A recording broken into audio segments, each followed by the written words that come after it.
de Garantías y hoy juez penal de circuito, de lo que tenemos para mostrar, no solo a nivel regional, sino que quiero decirles, es formador de la Escuela Judicial de Lara Provillas, es formador del Departamento de Justicia de los Estados Unidos y un conferencista invitado constantemente.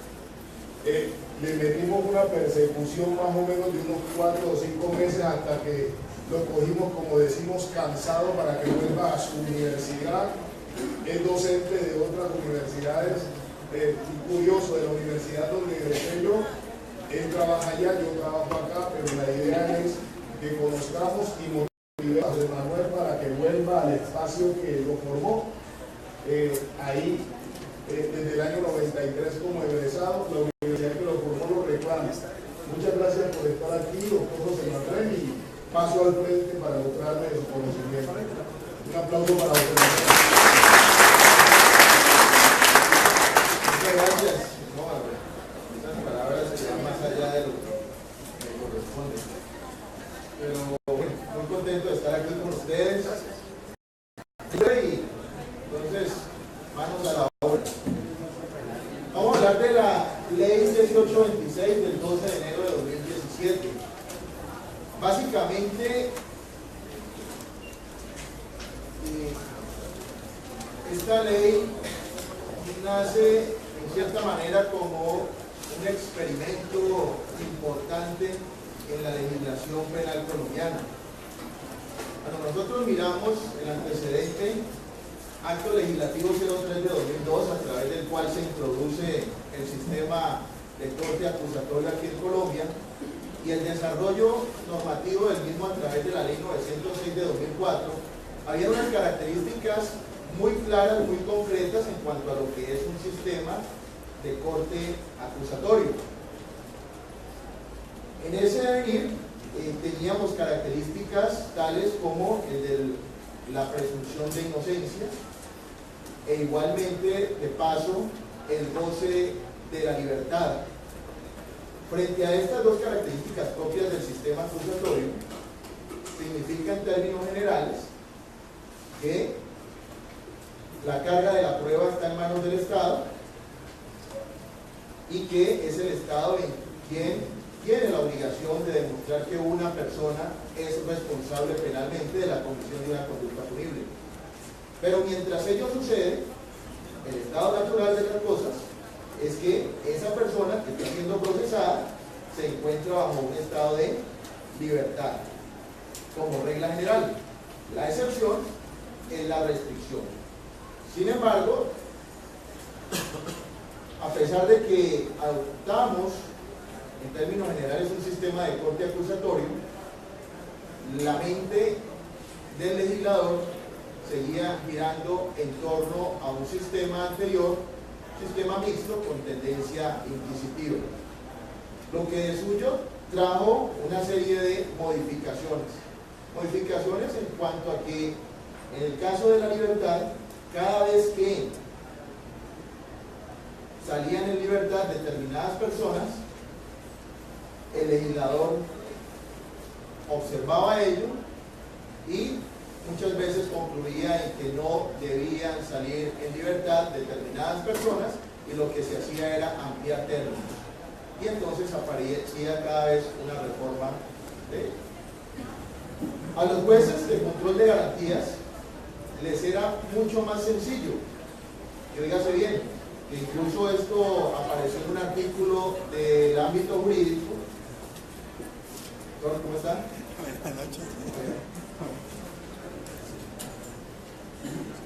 Del ámbito jurídico, donde se señalaba que para un juez de control de garantías era mucho más fácil privar mal de la libertad a una persona que dejar bien en libertad a una persona. Le representaba mucho más problemas de orden disciplinario, de procesos penales, lo uno que lo otro, lo cual no correspondía con un verdadero sistema de corte acusatorio. Pues bien, finalmente no tenemos un verdadero sistema de corte acusatorio, pero sí uno con tendencia hacia el mismo. Y eso trajo unas consecuencias. Consecuencias enormes en cuanto a la congestión de los despachos judiciales, la congestión en los centros carcelarios e igualmente un sinnúmero de demandas contra el Estado, donde está de por medio privaciones de la libertad de personas que en muchos casos casi llegaron a cumplir pena sin haber sido derrotada esa presunción de inocencia. Y ello implica que se hiciera un estudio en cuanto al proceso penal actual, que en un comienzo se nos dijo que iba a ser un proceso que no iba a durar más de 6 meses, pero que a la postre vemos que tiene un tiempo muy superior a ello. Y cuando hay persona privada de la libertad, con mayor veras, pues obviamente los problemas afloran. La ley 1826 de 2017 viene, en cierta manera, como lo decía al inicio, a hacer un experimento importante, porque si bien se contrae a ciertos delitos, en su gran mayoría querellables, lo cierto del caso es que busca que el trámite sea mucho más ágil, más rápido, más eficiente, y donde se debe precisamente de los errores que habían al inicio frente a lo que tenemos en el llamado procedimiento ordinario. De esta manera entonces nace una ley que recorta el procedimiento, buscando igualmente que las garantías se conserven, pero que a su vez lo que pretende es que si en efecto se puede llevar a juicio un caso en menor tiempo, muy probablemente a la postre el procedimiento ordinario adopte tales circunstancias.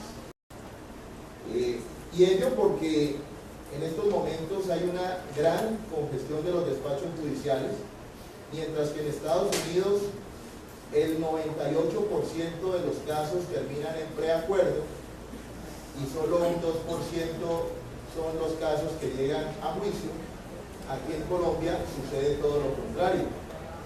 Y entonces esta ley 1826 viene a buscar una opción diferente, pero también dentro del plano experimental que nos ha tenido el legislador desde el momento en que se incorpora a nuestra legislación la ley 906 de 2004.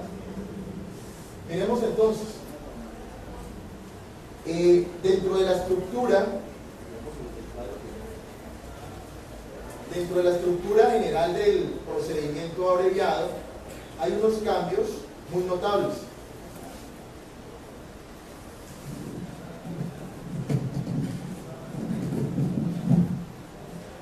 En primer lugar, si miramos, tenemos lo mismo que en el otro sistema ordinario, la necesidad de unos hechos constitutivos de conducta punible.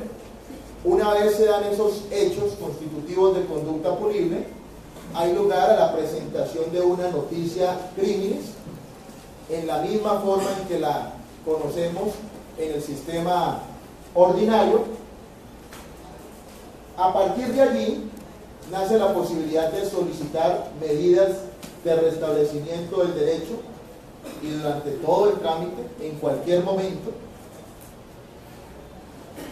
El fiscal, una vez tiene en su poder esa noticia criminis, adelanta la correspondiente indagación y ello implica entonces el recaudo de evidencia con miras a establecer la existencia de unos hechos constitutivos de conducta punible y poder individualizar y, si se puede, identificar al presunto autor o partícipe de esa presunta conducta punible.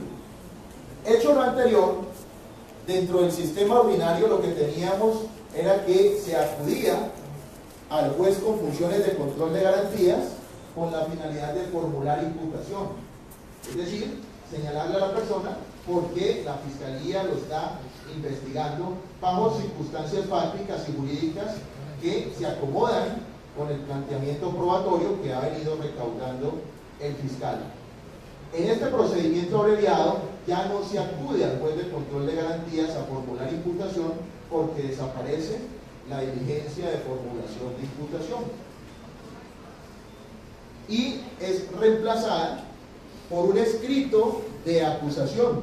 Luego, en el sistema ordinario lo que vendría era formular imputación y si hay elementos para ir a un juicio, se presenta el escrito de acusación. Aquí el fiscal lo que hace es que directamente presenta escrito de acusación, pero este se lo presenta es a la persona del procesado y su defensor. Les entrega el documento donde le dice aquí está la acusación, para que a partir de allí esa persona sabe cuáles son los cargos por los cuales tiene que irse a defender en un juicio. Puede ejercer en debida forma el derecho a la defensa, derecho de contradicción, derecho de confrontación, entre otros. Eso se da a través entonces de un traslado del escrito de acusación.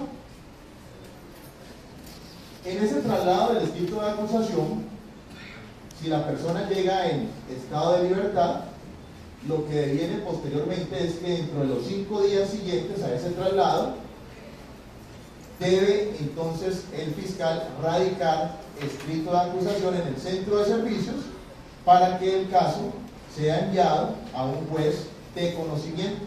Y ese juez de conocimiento es el que adelantará las correspondientes diligencias. Si la persona le llega en estado de captura, entonces sí será llevada ante juez con funciones de control de garantías, si hay lugar a ello, si va a pedir medida de aseguramiento, y en ese caso, antes de solicitar la medida de aseguramiento, el fiscal lo que hace es entregar ese documento escrito de acusación a la persona del procesado, a su defensor, para que tengan conocimiento de ello. A partir de allí se llevará a cabo la audiencia correspondiente de solicitud de imposición de medida de aseguramiento en lo que tiene que ver con las audiencias preliminares, de la misma manera que se viene haciendo en el procedimiento ordinario. Entonces, la única variación frente al procedimiento ordinario es que no habría audiencia de formulación de imputación y a cambio de eso se le haría entrega a la persona del procesado y su defensor de un escrito de acusación.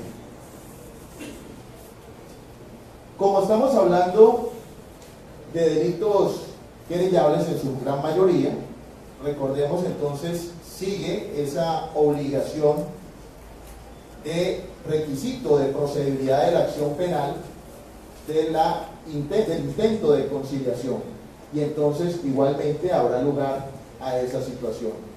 Ahora bien, si la persona está en libertad y no comparece porque no es su deseo o porque la Fiscalía ha agotado todos los mecanismos de búsqueda necesarios, suficientes, razonables para dar con el paradero de esta y no ha sido posible tal ubicación, entonces lo que corresponde, ya sea en el primer caso, buscar la declaratoria de contumaz, en el segundo caso la declaratoria de persona ausente, con la designación del correspondiente defensor, los emplazamientos correspondientes, y hecho lo anterior, sí, entonces habría lugar a presentar el escrito de acusación ante el defensor que haya designado el declarado contumaz o defensor público en los casos en que no haya designado el declarado contumaz o el declarado persona ausente, por obvias razones, la designación del defensor público. Con él se adelanta la diligencia de entrega del escrito de acusación de ese traslado. ¿Qué sigue luego? Presentación entonces, habíamos dicho, del escrito de acusación ante el juez de conocimiento, y una vez ese juez de conocimiento tiene ese escrito de acusación, vencidos 60 días de traslado de ese escrito de acusación al indiciado, se cita a la audiencia concentrada que se debe hacer dentro de los 10 días siguientes. Es decir, se presentó el escrito de acusación, ese escrito de acusación se lleva ante el juez correspondiente luego del reparto, y este dejará ese escrito de acusación a disposición de las partes e igualmente esperará 60 días para que luego de esos 60 días se lleve a cabo, dentro de los 10 días siguientes a esos, audiencia concentrada. Miremos, allí viene otro cambio, y es que en el procedimiento ordinario, luego de presentado el escrito de acusación y habiéndole correspondido el asunto a un juez de conocimiento, ese juez de conocimiento fija fecha y hora para llevar a cabo audiencia de formulación de acusación. Y llevada a cabo la audiencia de formulación de acusación, se llevará posteriormente a cabo la audiencia preparatoria. En este caso, del procedimiento abreviado, se han juntado esas dos audiencias bajo la denominación de audiencia concentrada. Y es una mezcla de audiencia de formulación de acusación en primera parte y posteriormente una audiencia preparatoria. Recordemos qué sucede en esas dos audiencias en el procedimiento ordinario. En el procedimiento ordinario, la audiencia de formulación de acusación da lugar, en primer lugar, a que haya un reconocimiento de la víctima.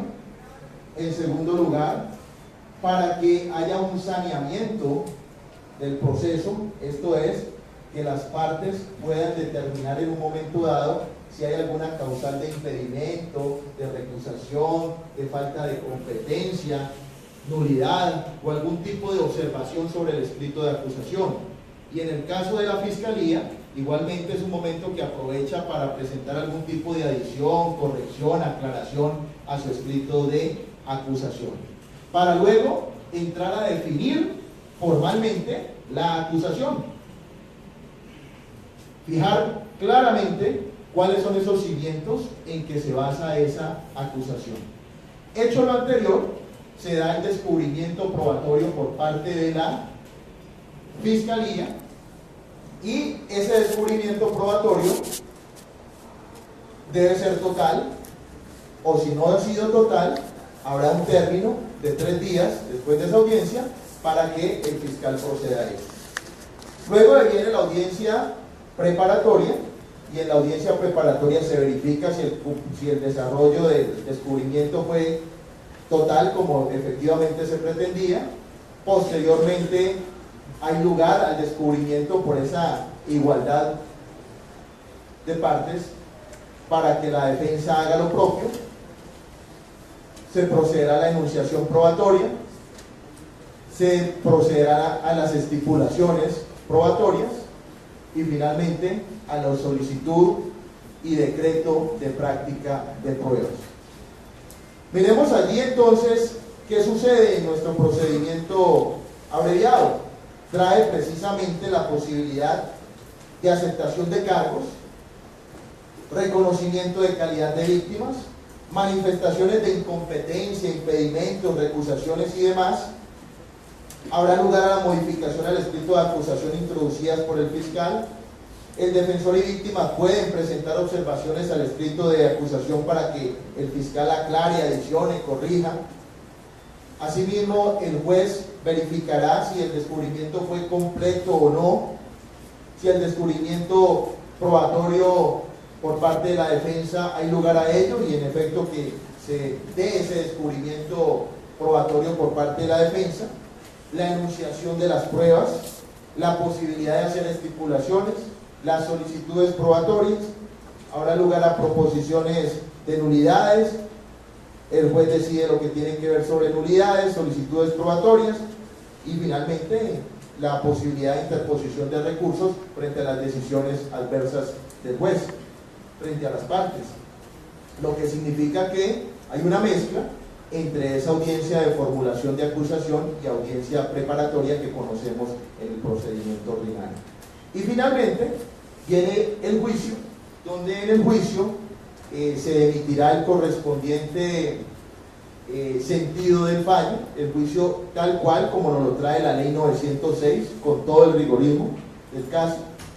Se dicta el sentido del fallo, se da paso al trámite del artículo 447 y finalmente viene el proferimiento de la sentencia, que es una sentencia escrita con traslado a las partes para que a su vez ellos puedan presentar recurso de apelación en contra de la misma. Básicamente ese es el trámite que se da. Aspectos relevantes entonces de este procedimiento abreviado: el desaparecimiento de la audiencia de formulación de imputación y el juntar dos audiencias, como lo es la de formulación de acusación y la preparatoria, en una sola, denominada audiencia concentrada. Miremos otros aspectos importantes. Cuando hay concurso entre delitos del proceso penal abreviado con delitos del proceso penal ordinario, el proceso se efectuará bajo el trámite ordinario.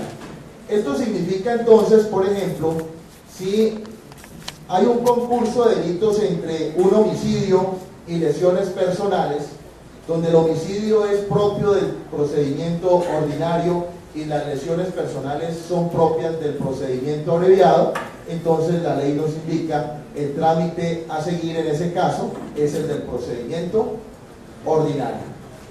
O, por ejemplo, en los casos de hurto calificado o agravado, propios de un procedimiento abreviado, que entran en concurso, por ejemplo, con un delito de fabricación, tráfico, porte de armas de fuego.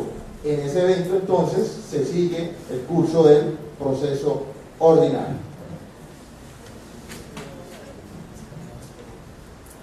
En el procedimiento abreviado desaparece la formulación de imputación existente en el trámite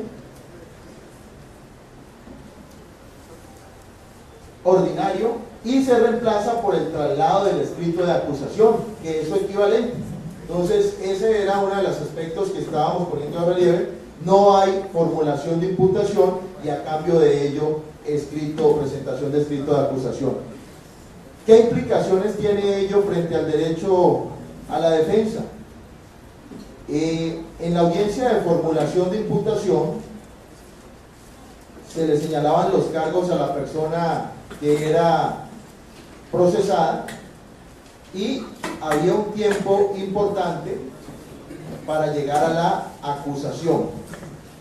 En la acusación, muchas veces la defensa ya llegaba a esa audiencia con muchos elementos en su poder.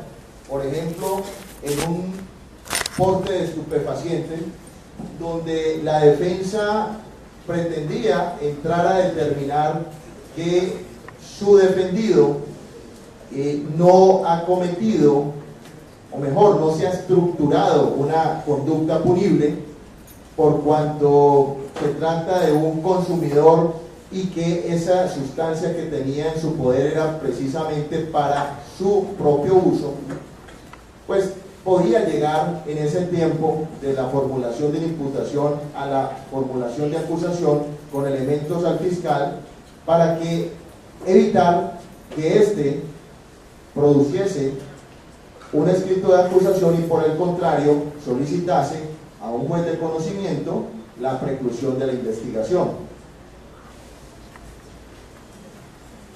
Esto para señalar un caso en el cual la defensa activa tiene un tiempo importante para hacer proposiciones a la fiscalía en términos probatorios o llegar precisamente a esa audiencia de formulación de acusación con importantes elementos.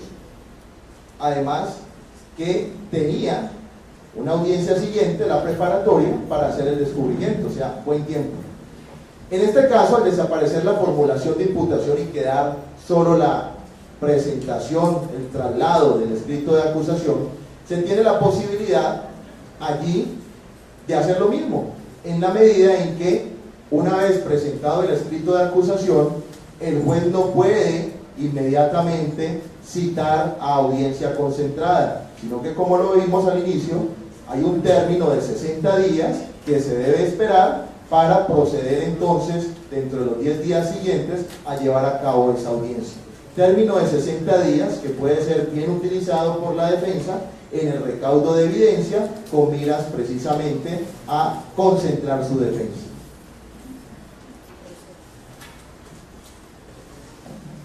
El traslado del escrito de acusación interrumpe la prescripción de la acción penal y es claro porque en el sistema ordinario el término de prescripción de la acción penal se interrumpe con la audiencia de formulación de imputación, pero al desaparecer esta en el procedimiento abreviado, entonces ese término de interrupción de la prescripción de la acción penal se hace es a través del traslado del escrito de acusación.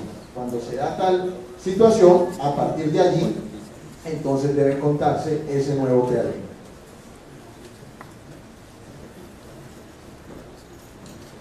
El traslado de la acusación conlleva a integrar en un solo acto, en el procedimiento penal abreviado, la imputación, la presentación del escrito de acusación y parcialmente la audiencia de formulación de acusación existente del proceso penal ordinario, como lo hemos señalado. Cuando el fiscal hace el traslado del escrito de acusación a las partes, debe realizar también el descubrimiento probatorio total. Y aquí es importante tener en cuenta algo porque hemos tomado a veces malas costumbres, aprovechándonos precisamente de la ley. Generalmente, dentro del procedimiento ordinario, una vez se lleva a cabo la audiencia de formulación de acusación, al finalizar la misma, se da el descubrimiento probatorio por parte de la Fiscalía. Generalmente, el fiscal lleva el listado donde se está señalando cuáles son las pruebas que considera posible llevar a un juicio, donde, por ejemplo, si tiene testigos, señala cuáles son esos testigos, dónde pueden ser ubicados, pero a su vez, si ha llevado a cabo una importante labor a través de policía judicial y se han tomado entrevistas, o cuando hay peritos, estos han presentado los correspondientes informes, no se acostumbra a llevarlos a la audiencia de formulación de acusación. Y lo que encontramos es que en muchos casos el fiscal termina diciéndole al juez: deme esos 3 días de ley para hacer el descubrimiento total. Y entonces la defensa podrá ir a mi oficina dentro de esos 3 días, en un horario de 8 a 12, de 1 a 5, allí lo atenderé o mi técnico lo atenderá y allí le entregaremos todo. Incluso algunos dicen podrá ir en horas de la tarde, pero si decimos si ya esos elementos se encuentran en poder de la Fiscalía, ¿por qué no llevarlos a la audiencia? Y mejor aún, ¿por qué no presentarlos, por qué no descubrirlos desde la misma presentación del traslado de la acusación?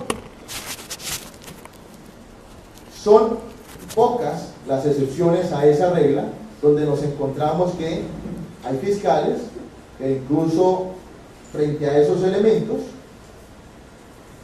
los sitúan en un CD y anexo a su escrito de acusación, anexo al descubrimiento probatorio que se hace allí mismo, se adjunta el correspondiente CD, donde las partes, o en este caso la defensa, cuando llega a la audiencia de formulación de acusación, ya tiene pleno conocimiento de todos los elementos de la Fiscalía, porque estos ya le fueron descubiertos. Y ante esa situación, si un fiscal tiene un verdadero caso, lo sencillo de ello es que el defensor muy probablemente llega a esa audiencia pidiéndole al fiscal que hagan un preacuerdo, porque si los elementos son tan contundentes, son de tanta fuerza, pues obviamente ante esa situación la defensa tiene amplias posibilidades desde ya de negociar con la Fiscalía. Pero cuando no es así, entonces muchas veces hay esas intenciones, pero hasta de tanto no se conozcan cuáles son esos elementos, pues la defensa no dará ningún paso y ello entonces implicará que se tendrá que hacer la audiencia de formulación de acusación. Muchas veces se hace la audiencia preparatoria y llegan al juicio con intención de preacordar, cuando ya se ha pasado muchas posibilidades en las cuales se tenía desde el comienzo esa posibilidad de preacordar. Entonces, lo recomendable aquí en este caso, lo que estamos señalando, es que se tiene esa posibilidad de hacer ese descubrimiento total, no parcial, sino total, en la audiencia concentrada, pero proponemos no solamente desde allí como una buena práctica, sino desde el mismo momento en que se da traslado del escrito de acusación en el tratándose de este procedimiento abreviado.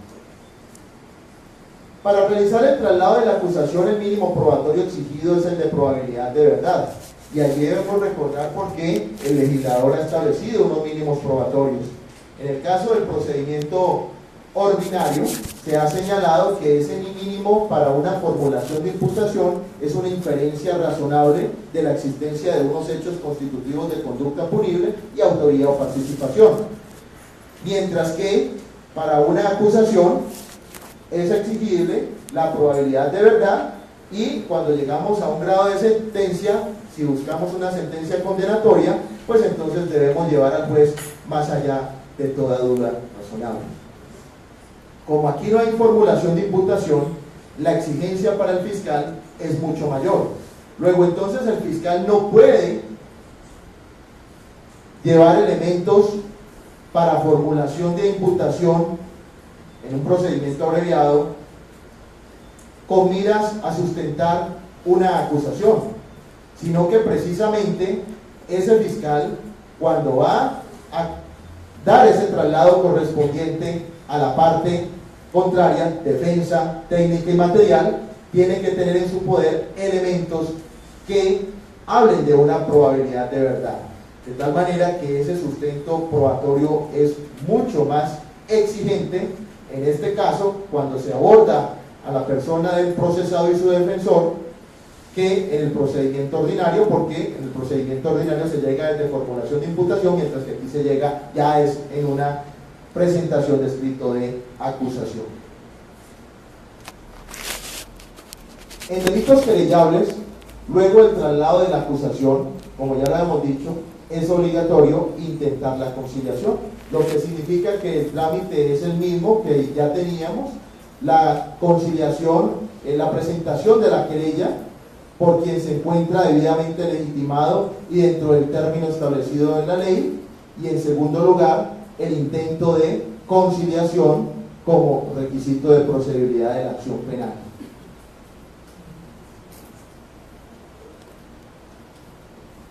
Es posible la adopción de medidas cautelares, en este caso, del procedimiento abreviado, pero luego del traslado del escrito de acusación, pudiéndose pedir estas por fiscal, acusador privado o víctima.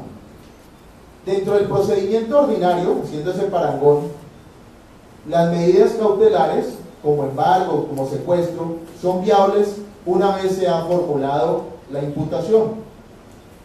Mientras que en este sistema, como ha desaparecido la formulación de imputación, entonces luego del traslado del escrito de acusación es que resulta viable el establecimiento de medidas cautelares tales como el embargo o como el secuestro. En ese evento entonces el fiscal podrá acudir ante el juez de control de garantías y hacer las solicitudes pertinentes a que haya lugar.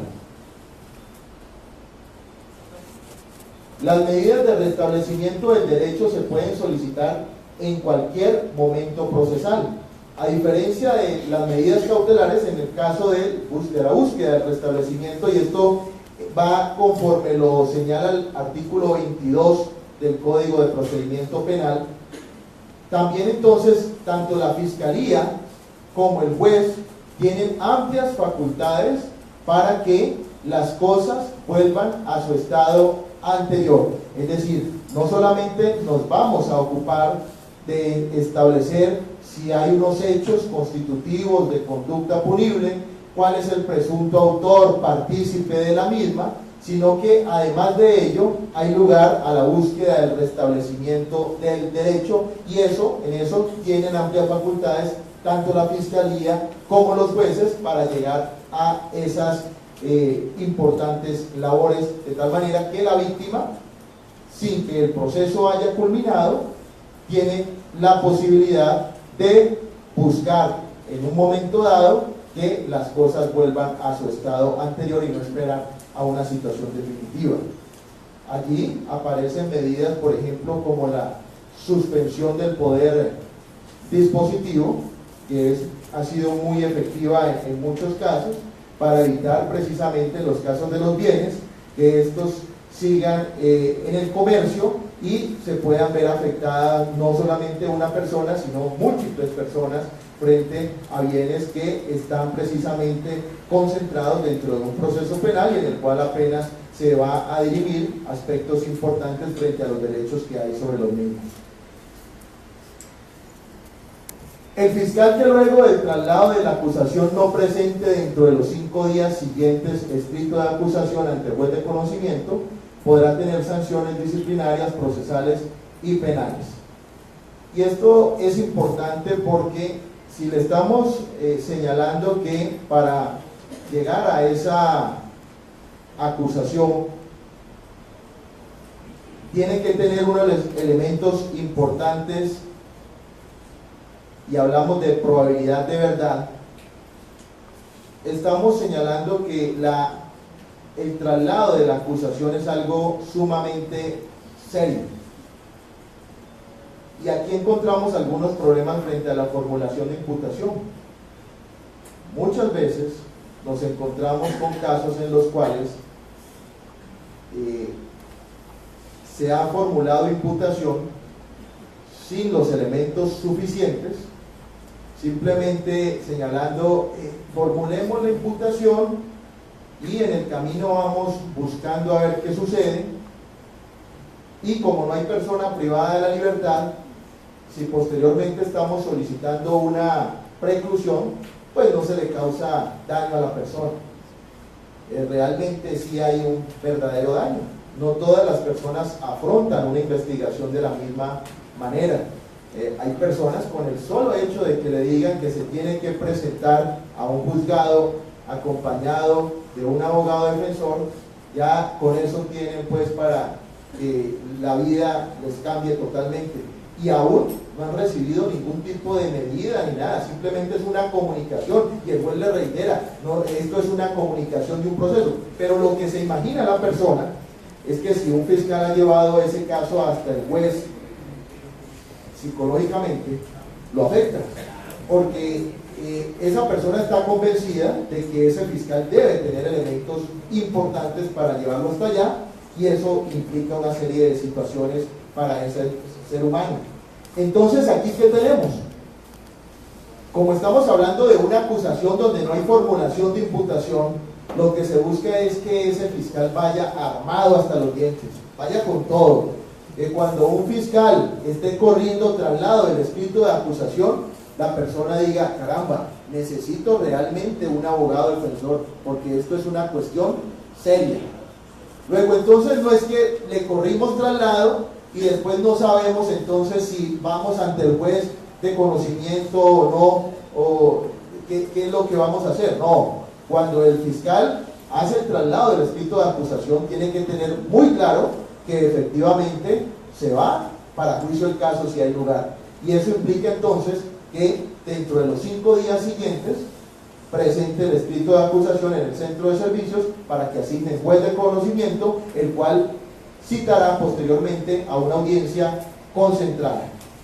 Esos 5 días entonces, cuando se rebasan, son objeto de sanciones de orden disciplinario, de orden procesal, de orden penal, a las que haya lugar precisamente por la afectación que se ha causado con una decisión de correr traslado de un escrito de acusación cuando quiera que no hay elementos suficientes para llegar ante un juez de conocimiento. Para la validez de la audiencia concentrada solo será necesaria la presencia del fiscal y del defensor. Aquí es importante tener en cuenta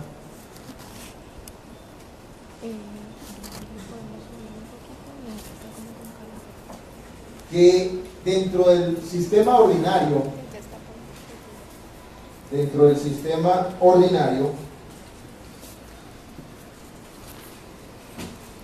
tenemos el artículo 339 del Código de Procedimiento Penal,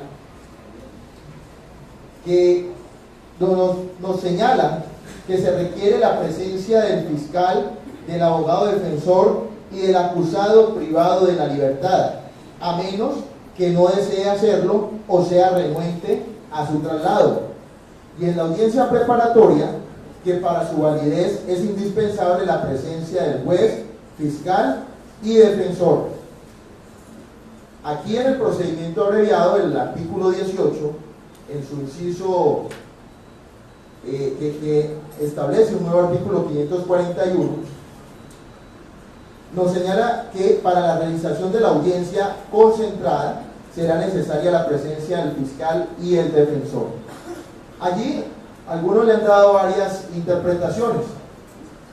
Unos, que mientras la ley 906 señala la exigencia, y lo dice expresamente, de fiscal, defensor y procesado privado de la libertad, salvo que él no desee estar presente, mientras que en el procedimiento abreviado no se señala nada sobre el particular, es decir, solamente la presencia de fiscal y defensor, han considerado que para darle agilidad a este trámite se ha obviado entonces la presencia del procesado en la medida en que él está representado por su abogado defensor, y en consecuencia no se le afectaría ese derecho a la defensa, y que frente a situaciones como la que aquí se han venido dando en Colombia, problemas de traslado por parte del IMPEC, entonces eso haría posible que la audiencia no se fuese a afectar por esa ausencia de la persona procesada privada de la libertad. Otros, por el contrario, han señalado que a pesar de que la norma no lo señale, ese derecho a la defensa no solamente está radicado en cabeza de la persona del abogado, defensa técnica, sino que igualmente en cabeza del procesado, defensa material, que al unísono buscan la protección de una serie de derechos. Además, que la persona del procesado es el actor principal dentro de un proceso penal y por ende, ¿por qué excluirlo de ese trámite cuando quiera que él desea comparecer? Por lo que señalan que la misma regla establecida para la ley 906 en tratándose de audiencia de formulación de acusación debe seguirse en tratándose de audiencia concentrada, de tal manera que será necesaria para la validez la presencia del procesado, del fiscal, del abogado defensor y del procesado privado de la libertad, salvo que él no desee estar. Máxime cuando en la audiencia concentrada está la posibilidad de allanarse a cargos. Entonces, si esa persona procesada, privada de la libertad, desea estar, no ha comparecido por una situación ajena a su voluntad, lo que debe hacer el juez en ese caso para proteger esos derechos que tiene de la defensa, de contradicción e igualmente la posibilidad de allanamiento a cargos, pues es fijar una nueva fecha y hora para llevar a cabo esa diligencia. Entonces, esta norma es importante frente a esos aspectos que nos fija quiénes son importantes para la validez, pero hay que tener en cuenta allí muy de presente ese derecho a la defensa. También entonces aquí hay posibilidad de rebaja por aceptación de cargos. Y ahí nos señala que hay rebaja hasta la mitad de la pena si se aceptan cargos antes de instalar la audiencia concentrada, de la tercera parte si se aceptan cargos una vez instalada la audiencia concentrada y hasta antes de la instalación de la audiencia de juicio oral, y rebaja de una sexta parte si se aceptan cargos en la instalación del juicio oral. Esto de suyo ya podríamos decir que el allanamiento a cargo es una especie en vía de extinción, y lo vemos porque definitivamente los avances que se han venido llevando a cabo en materia de preacuerdos han hecho en muchos casos que el allanamiento a cargos no sea la mejor vía defensiva, por cuanto aquí hay unos parámetros muy concretos, muy claros en cuanto a lo que el quantum de la rebaja, mientras que por preacuerdo se logran en muchos casos cifras muy superiores a estas y en fases diferentes. Por ejemplo, cuando se lleva a cabo un preacuerdo y hay un reconocimiento de marginalidad, donde la pena muchas veces se fija en ese preacuerdo en la sexta parte.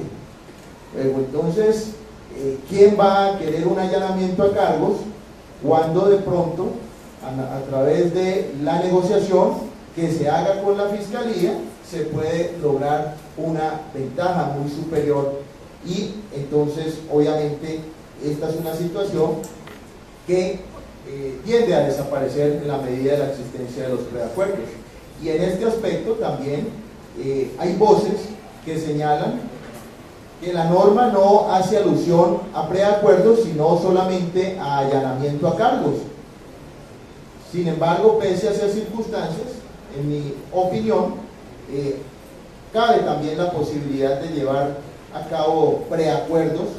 Pues mírese, por ejemplo, una persona en una idéntica situación que ha sido procesada por un hurto calificado y agravado antes de la vigencia de esta ley y ha logrado un preacuerdo, mientras a otra en vigencia de esta ley por la misma conducta punible se le lleva a una diligencia concentrada donde se le indica que hay posibilidades de una rebaja de pena de la mitad, pero sabe que por preacuerdo se puede lograr algo más, pudiendo estar en una situación similar a la de la persona que bajo unas circunstancias bien parecidas logró mucho más.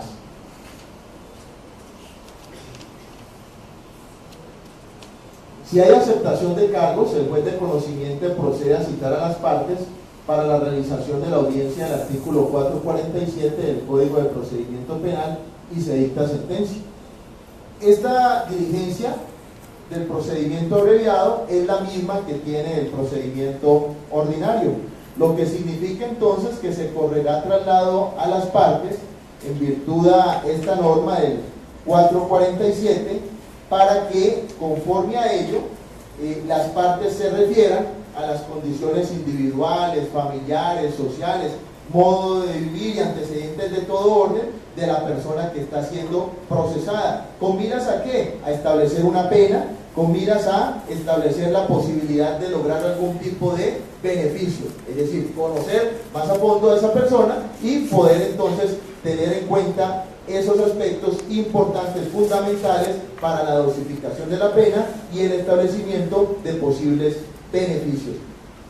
La audiencia sigue siendo entonces en este aspecto igual. Es deber de las partes contar con un correo electrónico y suministrarlo al fiscal y al juez para que se surta la notificación de las decisiones. Aquí es importante porque precisamente es poner en funcionamiento aspectos de tecnología que permitan darle agilidad al trámite. Se hace alusión por parte del artículo 170 del Código de Procedimiento Penal que el secretario deberá llevar un registro de las notificaciones realizadas tanto en audiencia como fuera de ella, para lo cual podrá utilizar los medios técnicos idóneos. Y como quiera que la emisión de la sentencia escrita pareciera constituir un retroceso, porque cuando nos dicen, ¿cómo así? Si estamos hablando de un procedimiento que es propio del sistema acusatorio, donde una de las características es la oralidad, y aquí este procedimiento abreviado nos viene a hablar de una sentencia que debe escribirse, luego entonces el trámite escriturar, nos va a demorar un poco, la notificación igual nos va a demorar, pues lo que aquí se ha hecho es dar la posibilidad de emitir la correspondiente sentencia dentro de los 10 días siguientes y notificar a las partes a través de correo electrónico. Ya hay muchas partes, por ejemplo en el centro de servicios en Cúcuta, cuando los abogados llegan a presentar una petición, inmediatamente se les está señalando si ya están, ya tienen sus datos. Si no es así, lo dirigen a una casilla donde el abogado reporta toda la información donde puede ser citado y especialmente si hay un correo electrónico donde efectivamente puede ser citado. Una vez hecho eso, esa autorización, todas las citaciones le llegan al correo electrónico. ¿Qué ventajas tiene?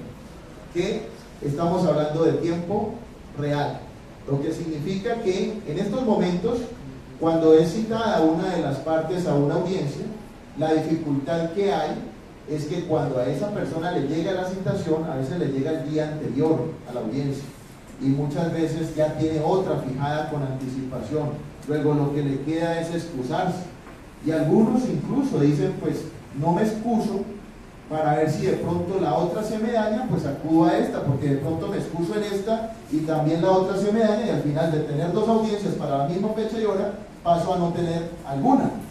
Pero cuando se hace a través de correo electrónico y la citación se hace con tiempo de anticipación, como lo señala la ley, da la posibilidad de que a la persona le llegue, muchas veces manejan el mismo celular su correo electrónico y a partir de allí es que le puede decir al funcionario, yo ya tengo otra audiencia, por favor fijen una diferente. Y en ese momento habrá mucho tiempo para que el juez pueda fijar esa nueva fecha y hora, con lo cual entonces no se pierde tiempo, no se pierde la diligencia, el juez puede emplear esa fecha y hora para otra audiencia. En el caso de la notificación, pues da la posibilidad precisamente de enterarlo no solamente de la sentencia que se ha dictado, sino que además se le puede enviar por ese correo electrónico copia de la misma. El abogado tiene inmediatamente copia de esa sentencia sin necesidad de desplazarse hasta el juzgado y de esa manera, si hay lugar a un recurso, pues ya puede entrar a buscar qué es lo que va a hacer en ese caso determinado sin necesidad de desplazarse hasta el Palacio de Justicia. En la audiencia concentrada, el procedimiento abreviado se evacúan múltiples puntos que hacen parte de la audiencia de formulación de acusación y de la audiencia preparatoria propias del trámite ordinario, como ya lo hemos señalado. El juicio oral del proceso abreviado es el mismo del procedimiento ordinario, es decir, se ritúa bajo las reglas establecidas para este trámite en el Código de Procedimiento Penal, lo que significa entonces que no por el hecho de que sea un procedimiento abreviado es un procedimiento informal. No, las técnicas y el rigorismo que trae el procedimiento ordinario igual aquí se conservan, lo que significa entonces que habrá lugar entonces inicialmente a darle la posibilidad a la persona del procesado de que se allane a cargos, de la presentación o exposición de la teoría del caso por parte de la Fiscalía de manera obligatoria, de la defensa si así lo desea, de la práctica de pruebas, y si hablamos de recaudo de testimonios, pues la posibilidad de llevar a cabo el interrogatorio cruzado con la posibilidad de las oposiciones, lo que significa que por el hecho de que sea procedimiento abreviado no se pueden formular preguntas prohibidas. Y finalmente los alegatos de conclusión, de tal manera que lo que aquí hacemos es seguir esas reglas que ya tiene contempladas la ley 906 de 2004. La sentencia que se profiere en el trámite abreviado es escrita y se notifica por fuera de la audiencia en el traslado que se hace de esta en el respectivo despacho judicial. Sin embargo, considero no obstante ese término que tiene el juez para proferir esa sentencia, no veo impedimento alguno para que ese juez al finalizar la audiencia pueda dictar la sentencia de manera oral. Hay casos en los cuales el juez tiene clara cuál es la decisión, ha estado presente en la práctica de pruebas precisamente, ha tomado sus apuntes y llega a la conclusión del juicio con una claridad importante que le permite, luego de un breve receso, proceder a dictar la sentencia. Eso considero que puede ser en un momento dado una práctica importante que le da posibilidades de agilizar aún más la tramitación en tratándose de asuntos en los cuales no hay mayor dificultad. Todos los mecanismos de justicia restaurativa son aplicables hasta antes de la emisión del fallo de primera instancia y extinguen la acción penal. Luego entonces, en todos esos casos que ya nos contempla el Código de Procedimiento Penal, estamos hablando artículo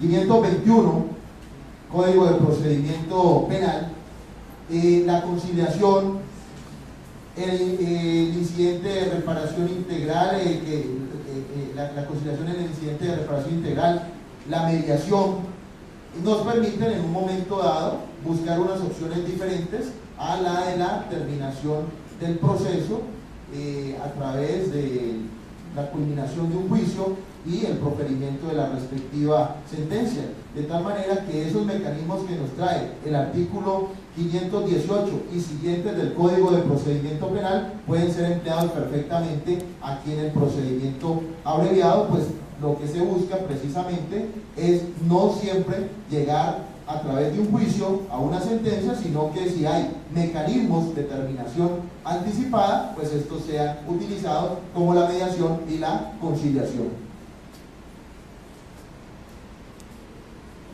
Los términos del proceso penal abreviados son de la siguiente manera, y aquí debemos tener en cuenta que lo que se buscó por parte del legislador es un trámite ágil, breve, que a la postre, en muchos casos, la congestión judicial no permite llegar a ello. Tenemos que una vez se da traslado el escrito de acusación al indiciado y la defensa, dentro de los 5 días siguientes se debe por parte del fiscal presentar escrito de acusación ante el juez de conocimiento. Luego de transcurridos 60 días desde el traslado del escrito de acusación a las partes, el juez de conocimiento debe citar audiencia concentrada. Lo que se hace por parte de algunos para que no haya dificultades en el calendario es que antes de esos 60 días, cuando le llega el caso al juez de conocimiento, él fija la fecha y hora de la audiencia concentrada, que respete obviamente ese término de 60 días, de tal manera que las partes quedan enteradas con suficiente tiempo de anticipación y con ello se logra que no se le vaya a cruzar con otra audiencia a la parte correspondiente. La audiencia concentrada debe realizarse dentro de los 10 días siguientes al vencimiento del término anterior, es decir, de los 60 días. El inicio del juicio oral debe ser dentro de los 30 días siguientes a la realización de la audiencia concentrada. Y una vez finalizado el juicio oral, dentro de los 10 días siguientes debe proferirse la sentencia escrita, lo cual hemos señalado nos obedece para que el juez, una vez culminado el juicio, pueda proferir la correspondiente sentencia. Los términos de libertad en el procedimiento abreviado se reducen frente a lo que se contabiliza en el trámite ordinario. Y aquí es bien importante tener en cuenta que el legislador señaló unos términos del procedimiento ordinario, señaló unos términos para la obtención de libertad, pero si se revisan minuciosamente, encontramos que un juez juicioso que no tenga congestión en su despacho y que esté cumpliendo a cabalidad con los términos que establece la ley, aún así los términos tienden a afectarse, a ser violados, a extenderse, en la medida en que son bastante breves los términos de este procedimiento, que no dan lugar a que una persona permanezca mucho tiempo privada de la libertad. Pero esto podría ser entendido como un error del legislador. Sin embargo, en la práctica, dentro de los procesos de los asuntos que llegan frente al procedimiento abreviado, la gran mayoría de estos llegan sin persona detenida. ¿Por qué razón? Porque el manejo que se le ha venido dando a la privación de la libertad, luego de la expedición de la ley 1760 de 2015 y la 1786 de 2016, pero sobre todo la 1760 de 2015, tiene en cuenta o le hace un llamado al juez que venía emitiendo órdenes de privación de la libertad sin consideración alguna, diciéndole: señor, un momentico, recuerde que estamos en un sistema de corte acusatorio donde la característica o la regla general es la libertad, la excepción es la restricción. Luego, si usted lo que busca es restringirle la libertad a una persona, tiene que observar que la misma sea necesaria, proporcional, razonable, adecuada, que además de ello, ninguna de las medidas inferiores a esta permitan obtener la finalidad perseguida, y en consecuencia la medida privativa de la libertad se sitúa como la que corresponde, la medida que se ajusta al caso concreto. Luego, entonces, si ese examen es complejo frente a otro tipo de delitos y circunstancias que rodean al mismo, esto es, donde el fiscal persigue proteger a la comunidad, a la víctima, busca evitar la fuga, busca la protección de la prueba en términos de administración de justicia, pues en el caso de este tipo de delitos querellables, en muchos casos no se encuentra esa finalidad que deba protegerse al extremo con una privación de la libertad. Luego, entonces, en estos casos, la verdad es que en la práctica la privación de la libertad es mínima, cuando quiera que el pasar por ese examen riguroso de la excepcionalidad de la privación de la libertad nos lleva a que en gran cantidad de casos que llegan a la administración judicial no tengan persona privada de la libertad. Pero si lo tuviere, de todos modos estos términos son bastante breves. Miremos, 180 días es el término máximo que debe transcurrir en una medida de aseguramiento. O sea que estamos hablando de que la propuesta del legislador es que no transcurra más de 6 meses en el adelantamiento de un trámite del procedimiento abreviado, que sería el término máximo. 70 días es el término máximo que debe transcurrir desde el traslado de la acusación sin que haya iniciado la audiencia concentrada. 30 días el máximo que debe transcurrir desde la audiencia concentrada sin que se haya iniciado el juicio oral, y 75 días máximo que debe transcurrir desde el inicio del juicio oral sin que se haya producido el traslado de la sentencia. Entonces, la verdad es que en términos prácticos, estos términos poco se llega a ellos en la medida, en primer lugar, pocas privaciones de la libertad en estos casos, y en segundo lugar, porque hay soluciones mucho más efectivas en cuanto a que esa carga probatoria de la Fiscalía es bastante importante en relación a la carga que debe tener para una formulación de imputación en un procedimiento ordinario, lo que hace entonces que el caso sea más sólido, o deba ser más sólido en principio para un fiscal cuando llega ante el juez. Y eso hace entonces la propuesta de preacuerdos de allanamiento a cargos, que terminan anticipadamente el trámite, mientras que en otros, además, el trámite en sí es tan rápido que no permite entonces llegar hasta allá. Finalmente vemos que la ley 1826 fue promulgada el 12 de enero de 2017 y por ende su vigencia será, pues, a partir del 13 de julio de 2017. ¿Qué es lo que hay que entonces entrar a mirar? Hay delitos que se venían tramitando bajo el procedimiento ordinario, o mejor, digamos, delitos que fueron cometidos antes de la vigencia de la ley 1826. Si fueron cometidos antes de la vigencia de la ley 1826, deben observarse dos situaciones. Uno, si ya se formuló imputación o si aún no se ha formulado imputación. Si el delito se cometió antes de la vigencia de la ley 1826 y antes de la vigencia de esa ley se formuló imputación, el procedimiento a seguir es el ordinario. Ya se formuló imputación antes de la vigencia, seguimos el procedimiento ordinario. Si el delito se cometió antes de la vigencia de la ley 1826, pero cuando entró en vigencia esta ley no se había formulado imputación, el trámite a seguir es el del procedimiento abreviado, Y ahora bien, por obvias razones, si el delito se cometió una vez entró en vigencia la ley 1826, pues lo que corresponde es el trámite abreviado.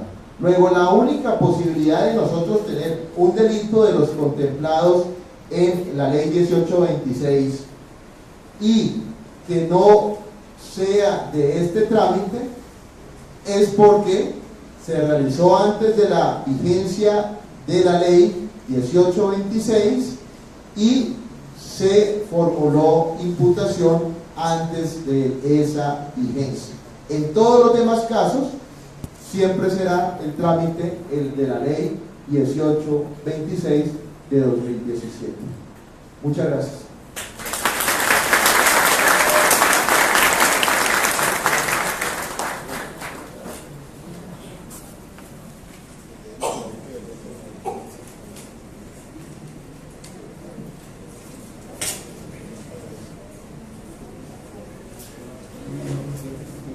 El doctor José Manuel pregunta si tienen interrogantes para formularles. Él debe atender esos interrogantes de una vez. Tiene una calamidad familiar por encima de la cual está con nosotros, entonces queda a disposición de ustedes.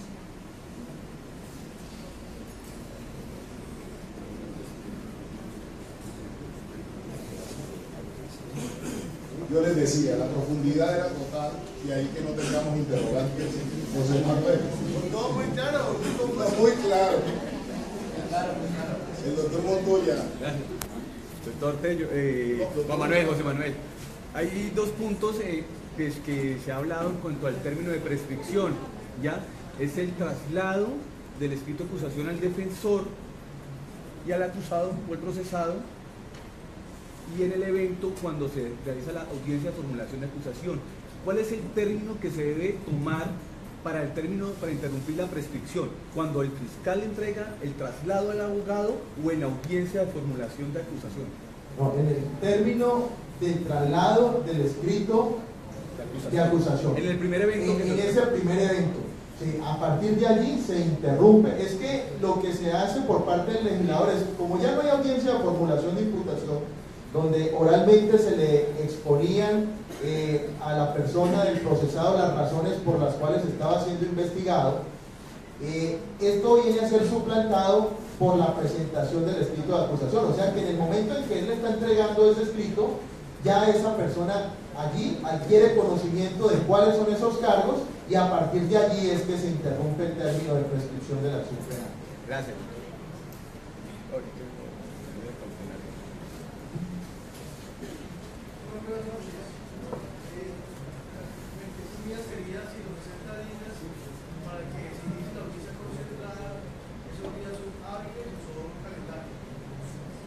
Sobre eso ha habido bastante discusión porque cuando los consideramos calendario, trae el inconveniente frente a la privación de la libertad. Cuando contamos los términos calendario, como pareciera entenderlo el legislador, y vamos a hacer las cuentas para una persona que se encuentra privada de la libertad, por eso les decía en un momento que a pesar de que el juez sea diligente, de que no tenga congestión en su despacho judicial, los términos se le van a hacer, porque la norma no trae un término inferior en el manejo del proceso al de los términos de contabilización para la obtención de la libertad por vencimiento de términos. Luego, si es así, los términos se van a vencer. No hay una posibilidad de evitar tal situación por diligente que fuese el administrador de justicia.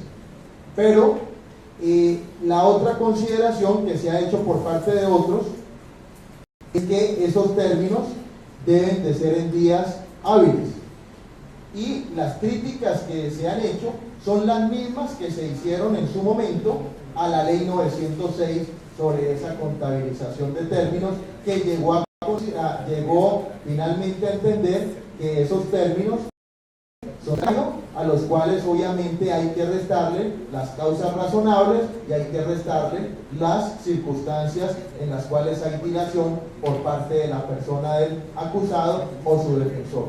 Entonces, bajo ese ítem, consideramos que las mismas críticas que se han hecho en los casos de 906 perfectamente se podrían hacer aquí en la ley 1826 para efectos de contabilización de términos, y en ese evento entonces tendríamos unos términos que se deben de contar calendario, pero con el inconveniente que ya le he mencionado.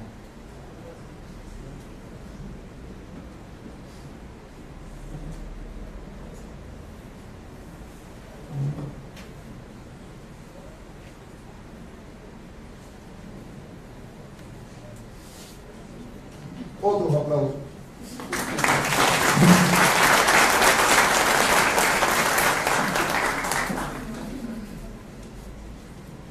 Ya, nosotros expulsamos a José Manuel, como les dije, llevábamos persiguiéndolo desde hacía mucho tiempo y pudimos tener acceso a él, a pesar de un problema familiar, nos vino a acompañar.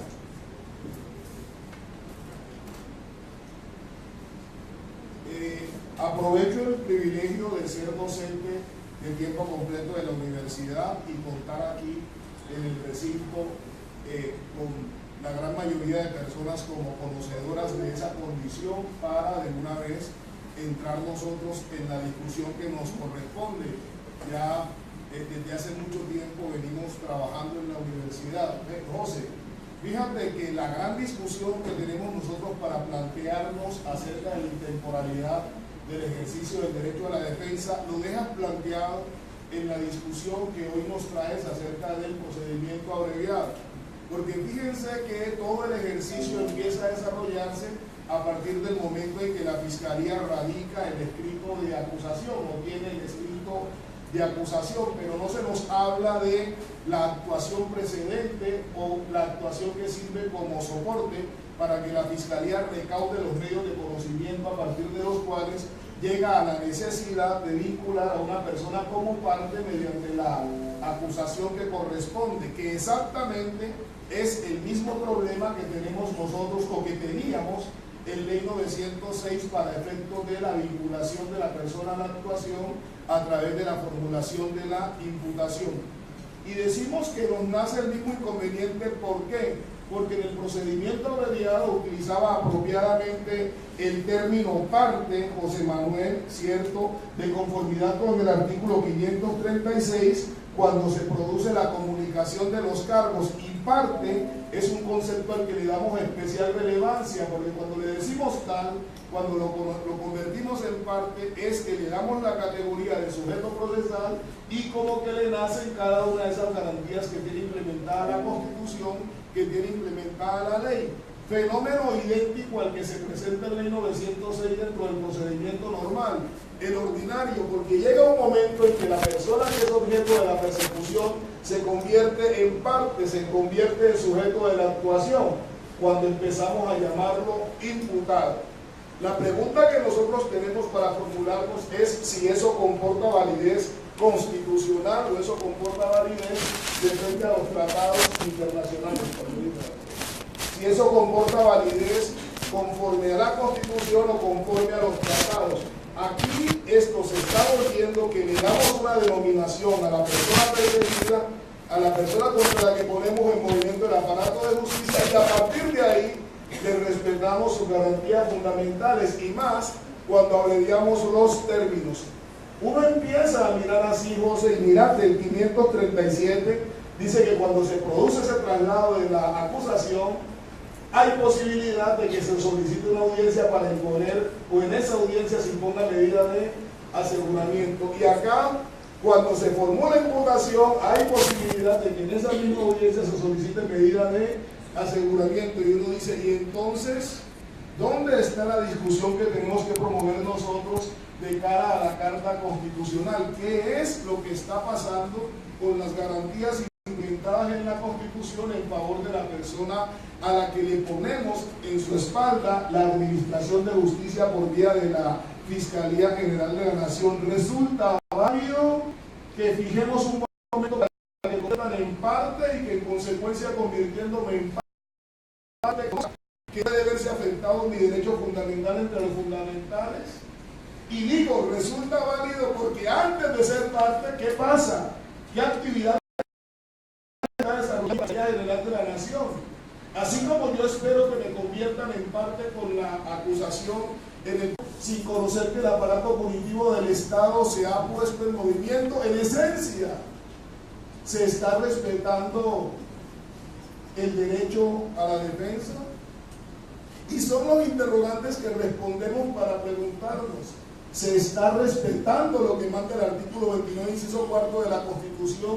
Y en ese sentido se está garantizando el derecho a la defensa, pero intemporal, es decir, en un espacio donde se respete la igualdad entre la actividad que desarrolla la Fiscalía y la actividad que desarrolla aquella persona contra la que se pone en movimiento el aparato punitivo.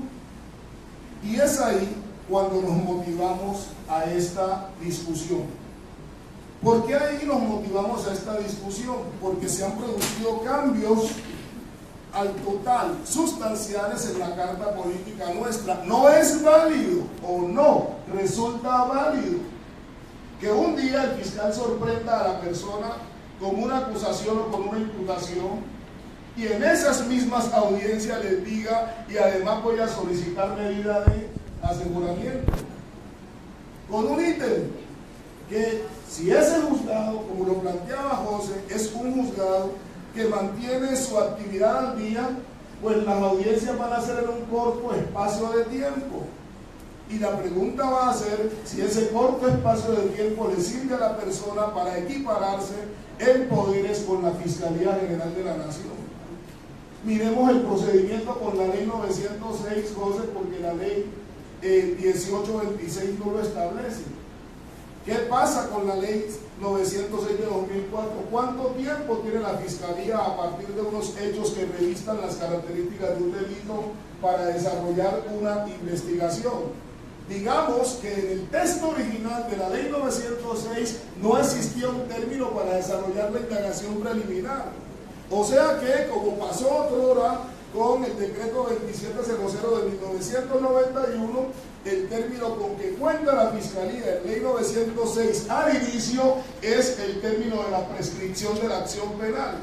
Y en consecuencia una persona podría ser investigada en los términos del artículo 83 del Código Penal, mínimo 5 años, máximo 20 años, cuando se trata de ciertos delitos de lesa humanidad, 30 años, o si aplicamos la regla que toma fuerza en nuestros días, no habría lugar a la prescripción de la acción penal. Este es el texto original de la ley 906. Y nos preguntamos, en ese texto original, la persona que es objeto de la persecución, a la que llamamos indiciado, ¿le garantizamos el ejercicio del derecho a la defensa?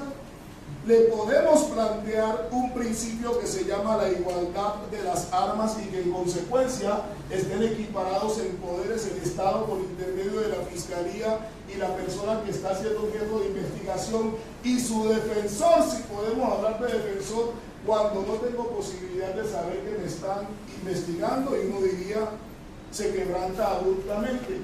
Entonces, ¿cuál es el término que se tiene con la ley 1826 antes de la presentación de la acusación?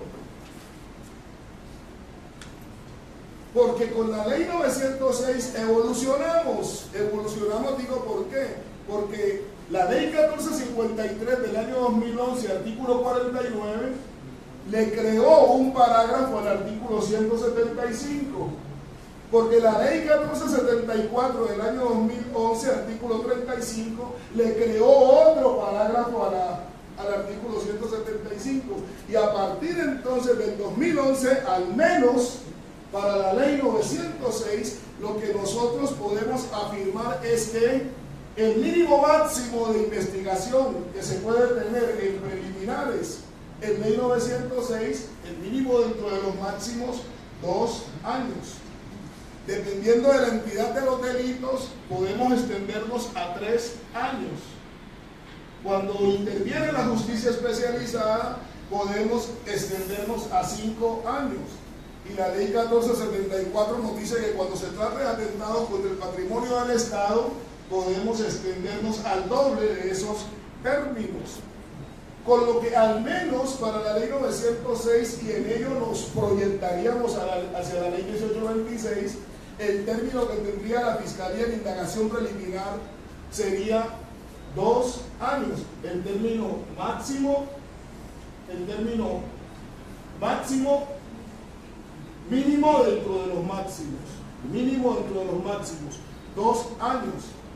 Y durante esos 2 años, doctores, doctoras, compañeras, viene la pregunta: ¿qué pasa con la persona en contra de la cual ponemos en movimiento el aparato punitivo? Y la pregunta nos nace porque conocemos el artículo 29, inciso 4 de la Constitución. Allá nos dicen que la persona se presume inocente y tiene derecho a un proceso de indagaciones injustificadas, para abreviarlo. Pero teniendo esos derechos, le agregan que también tiene derecho a la defensa. Ejérzala, póngala en práctica. Ahí es donde póngala en práctica. ¿Y por qué decimos que la ponga en práctica? Porque a él nadie lo espera que está siendo objeto de persecución penal. No hay norma que mande que le digan que lo están investigando. Pero a partir de que la indagación, después de la imputación, tiene término, decimos nosotros, respetamos el derecho a la defensa. Pero a partir de la acusación tiene término, entonces respetamos el derecho a la defensa. Nuestra discusión al interior de la Universidad Santiago de Cali le hemos proyectado a predicar la intemporalidad del derecho a la defensa. Y cada vez encontramos más asidero, más fuerza para esta discusión. La última providencia que está hablando de estos temas, yo digo la última providencia a mi alcance que está hablando de estos temas es el radicado 96.859, y la repito, 96.859 del 1 de marzo del año 2018. La Corte aquí está diciendo, hoy por Dios, ¿hasta cuándo les hablo de la intemporalidad del derecho a la defensa? ¿Hasta cuándo les reclamo que la persona que está siendo objeto de la persecución penal debe poder ser situada en plano de igualdad con la Fiscalía General de la Nación en desarrollo de la investigación? Y no es un pensamiento que estoy construyendo, dice la Corte ahora en marzo 1 del año 2018. Es un pensamiento que encuentra fuerza ¿dónde? En la Constitución. Esto es importante, porque es sumamente importante que me garanticen ese derecho, porque lo está diciendo con absoluta propiedad y conocimiento José Manuel Foy con ocasión de la ley 1826. Es muy posible que cuando se vaya a formular la acusación, en esa misma audiencia soliciten que José, medida de aseguramiento. Así dice el artículo 537, siendo en los eventos en que resulte procedente la imposición de una medida de aseguramiento, el fiscal dará traslado del escrito de acusación al inicio de la audiencia. Acto seguido se procederá de conformidad con lo previsto en el 306 y siguiente de este código, que es el 306, solicitud por parte de la Fiscalía de la medida de aseguramiento, artículos subsiguientes, 308, que el juez entre en su valoración. Y si trasladamos esta misma discusión al procedimiento de la ley 906, pues ¿qué dice el artículo 287?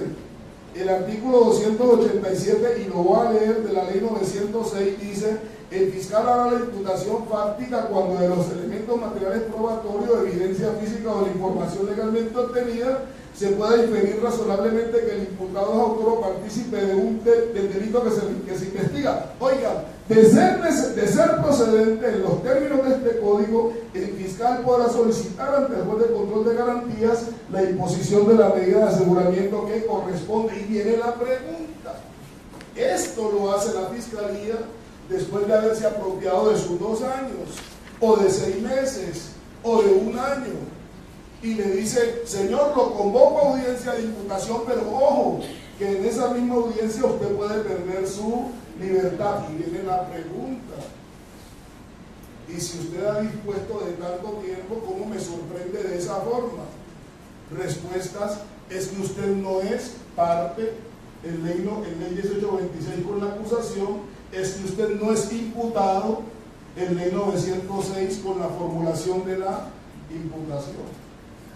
Pues bien, el rescate nuestro va proyectado a decir: no nos vengan con nombres de persona que es objeto de la persecución, no nos vengan aquí a denominar a la persona indiciado, no la vengan a llamar imputado, y dependiendo de esa denominación vengan a decirnos en qué momento es que tiene derecho a la defensa.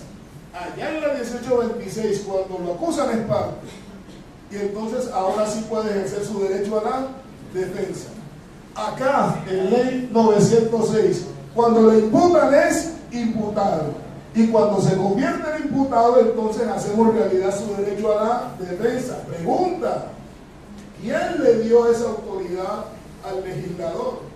¿Quién le dio ese poder al legislador de que él le dé denominación a la persona que está siendo objeto de la persecución, y dándole la denominación él exprese que a partir de ese momento se tiene el derecho a la defensa?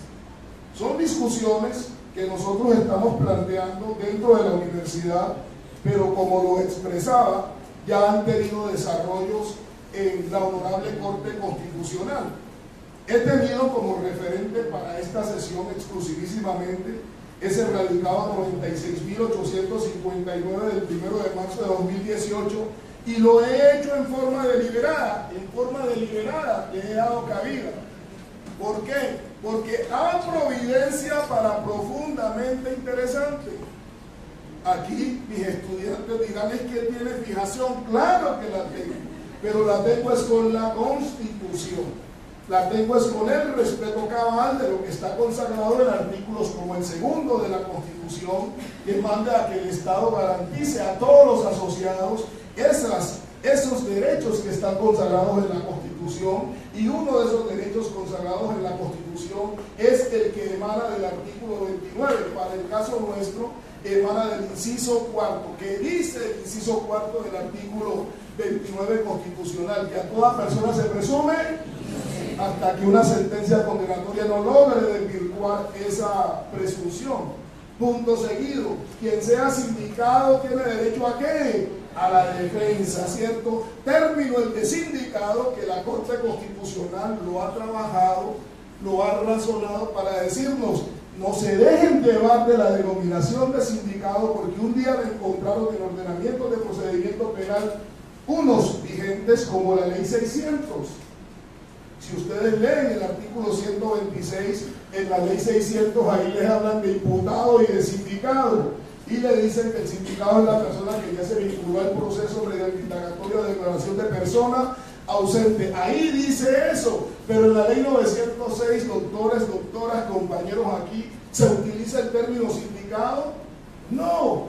En ley 906 hablamos de indiciado, de imputado, de acusado o de condenado. O sea, si aplicamos la literalidad del artículo 29, inciso 4 de la Constitución, entonces en ley 906 no hay derecho a qué, porque ninguno se llama sindicado. No, el término sindicado lo que equivale es a decir persona que es objeto de la sindicación, persona que es objeto del señalamiento, persona contra la que ponemos en movimiento el aparato punitivo del Estado. Denomínenla como la denominen, eso es lo que plantea la Constitución. Y ella dice, tiene derecho a la defensa durante la investigación y durante el juzgamiento.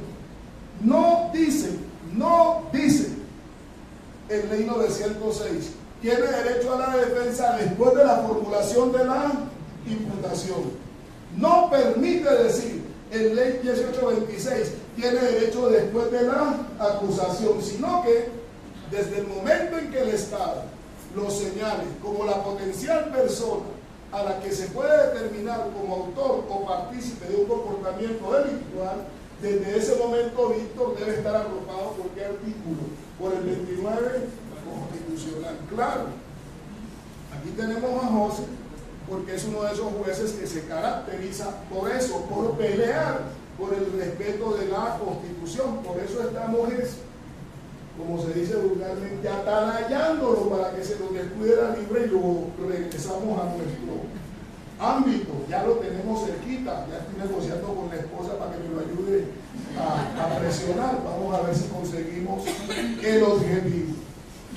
Y esto que estamos nosotros afirmando, que aseguramos, no podemos permitir denominaciones en relación con la persona que es objeto de persecución para a partir de ahí plantear si tiene o no tiene el derecho a la defensa. Lo ha razonado la Corte Constitucional en infinidad de providencias, una muy reciente porque versa sobre la ley 906, es la sentencia C-799 del año 2005. La sentencia C-799 del año 2005 es aquella con la que la Corte Constitucional declara la exequibilidad del artículo 8º de la ley 906 del año 2004, que expresaba que quien tiene derecho a la defensa es ¿quién? El imputado. El imputado. Y cuando nosotros queremos saber quién es el imputado, esa misma ley en el artículo 126 nos dice que imputado es aquel personaje al que se le formuló imputación o aquel personaje a quien se capturó antes de la formulación de la imputación. O sea, ¿a quién deja por fuera esa norma con su desarrollo normativo? Esa norma deja por fuera a todo aquel que no se le ha hecho formulación de la imputación o no se ha capturado. ¿Cómo lo llamamos? Lo llamamos indiciado. La Corte Constitucional con esa sentencia dijo, no señores,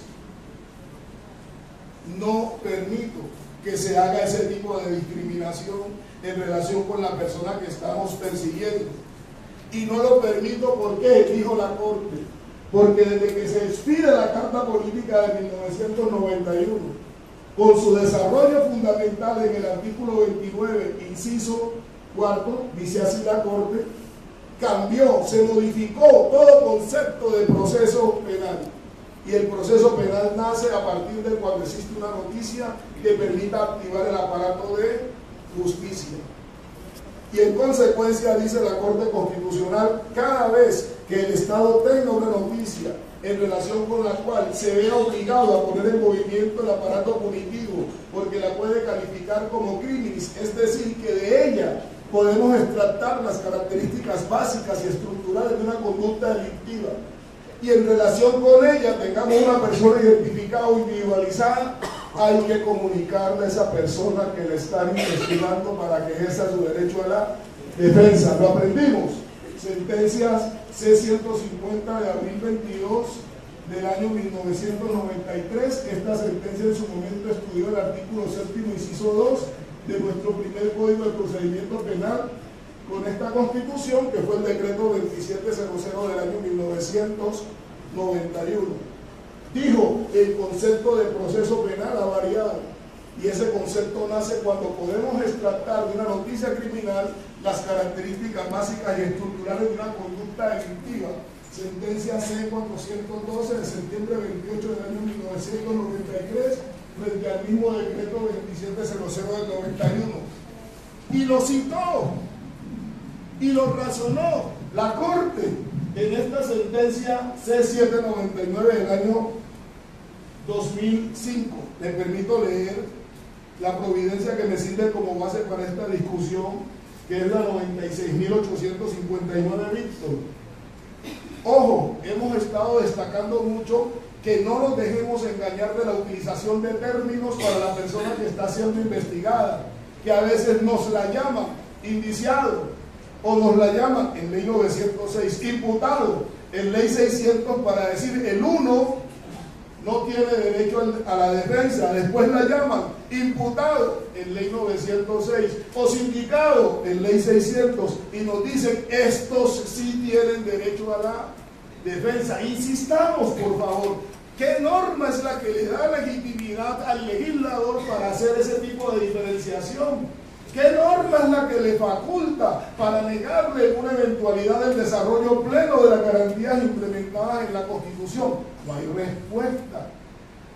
Dice la Corte Constitucional, pues bien, evidencia esta Corte que ni en la Constitución ni en los tratados internacionales de derechos humanos se ha establecido un límite temporal para el ejercicio del derecho de defensa. Como se ha dicho, el derecho de defensa es general y universal, y en ese contexto no es restringible, al menos desde el punto de vista temporal. Por consiguiente, el ejercicio del derecho de defensa surge desde que se tiene conocimiento que cursa un proceso en contra de una persona y solo culmina cuando finalice dicho proceso. Y aparte de la C-799 del año 2005 que acabo de leer, encuentra soporte en razonamientos precedentes, como los que estoy anotando de la C-150 y de la C-412, pero hoy tiene especial vigencia. Hay un radicado que es el radicado 46.589 de marzo 16 de 2016.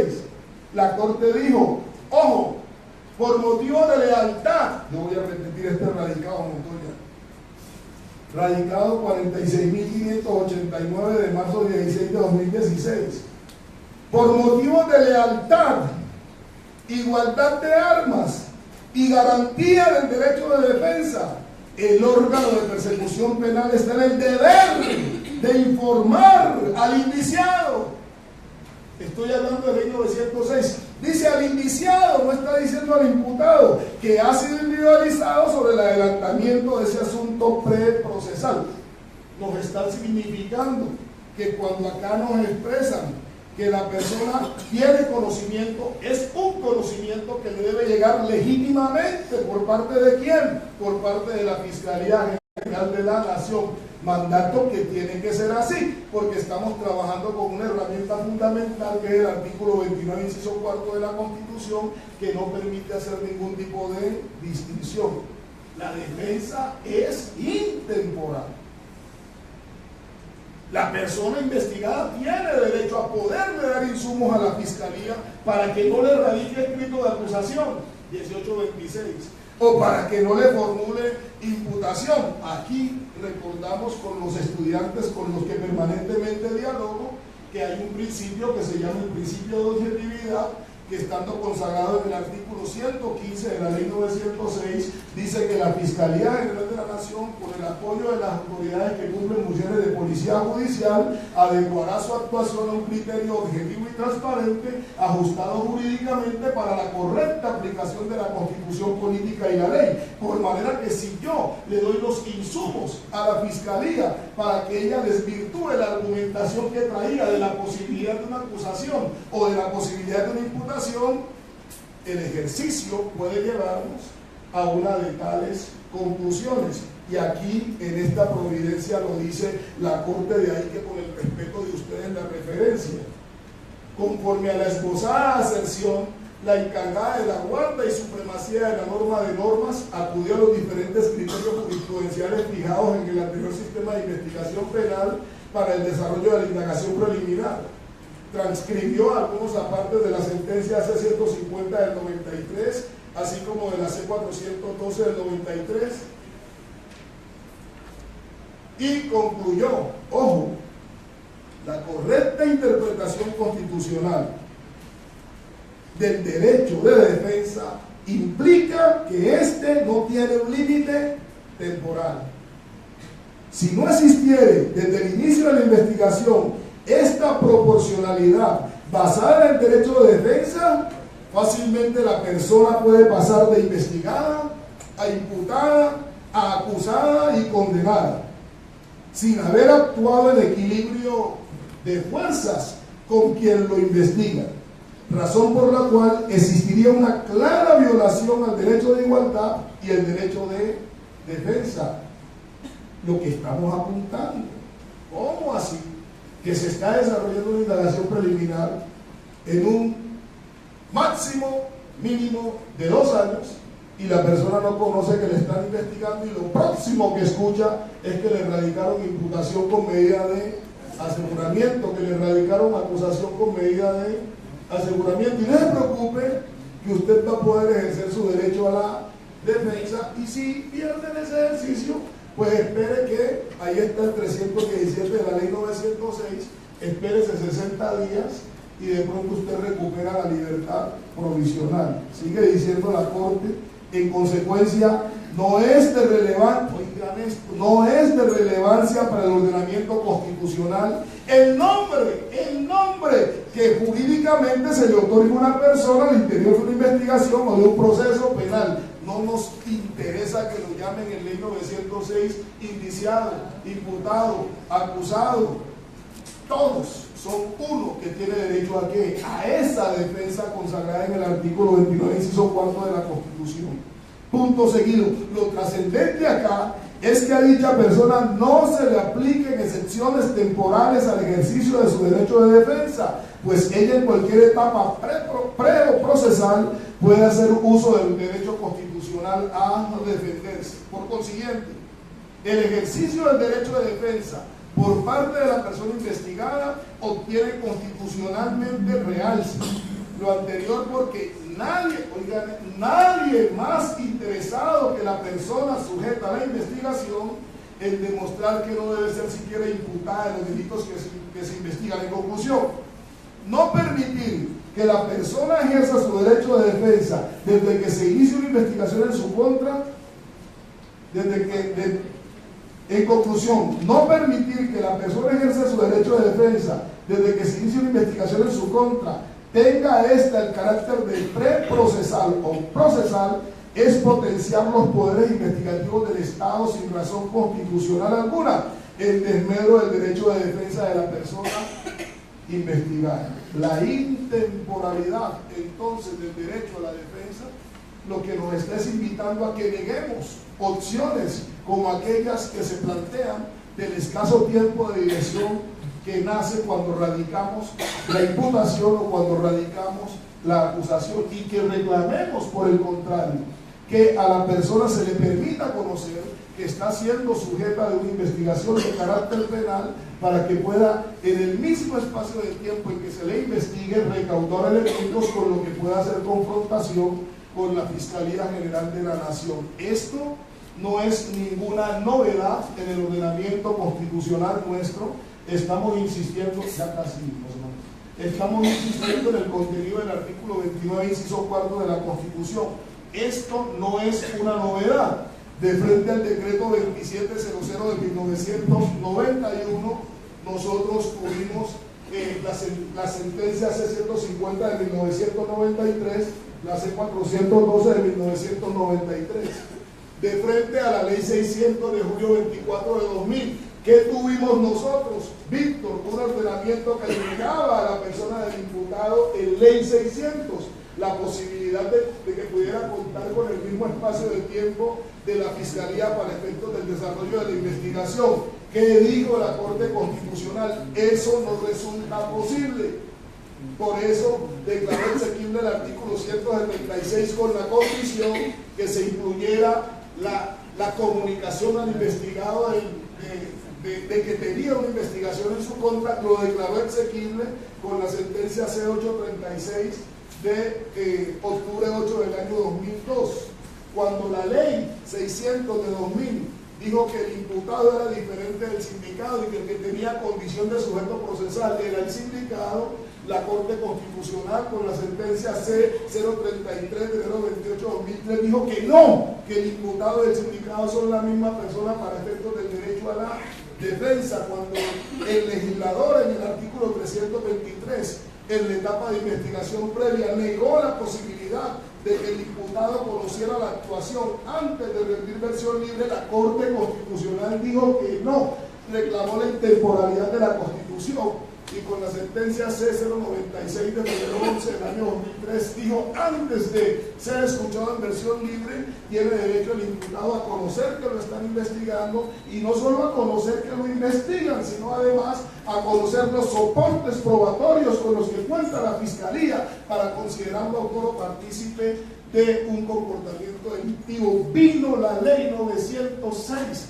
y la ley 906 insistió en esa postura de negarle esta vez al que denominaron indiciado el ejercicio del derecho a la defensa. Primer golpe, sentencia C-799 de 2005. No me gusta el artículo 8 cuando dice que quien tiene derecho a la defensa es el imputado, dijo la Corte, y en consecuencia con esta sentencia 799 de 2005 declaro exequible el derecho a la defensa, pero entendiendo que se extiende ¿a quién? Se extiende a la persona del indiciado por vía de tutela. Léanla por favor, sentencia T-920 del año 2008.